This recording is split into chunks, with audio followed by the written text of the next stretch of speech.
Institute of transformation and human rights पक्षर 3 दिन धरी सुखिला खाद्य बंटन। Institute of transformation and human rights राज्य अध्यक्ष स्वयं प्रभा साहू अध्यक्षतार social transformation of human rights मुझे अशेष धन्यवाद दूसरी आमर पूरी सेक्रेटरी रमेश चंद्र साहू को जी की ये सब आयोजन करते धन्यवाद दूसरी मोर सहकर्मी सुलोचना दास। पवित्र रथ यात्रा प्रतिदिन हजार हजार भक्त मान कदली बिस्कुट और ओआरएस 3 दिन धरी बंटन करा जाउची। ए कार्यक्रम में स्वयं प्रभा सहित पंकजिनी महांती, सुलोचना महांती, बबिता बेहरा सहित अनुष्ठान समस्त सदस्य उपस्थित रही। सुलोचना साहू हमारा फूड दुकान मार्केट से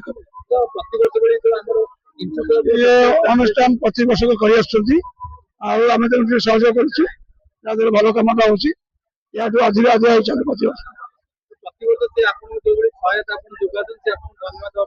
प्रति वर्ष आम सेमती चलता अधिक अधिक हो समस्त उपकृत हो। ए कार्यक्रम को पुरी जिला साधारण संपादक तथा सांबादिक रमेश साहू सुचारू रूपे परिचालना करते।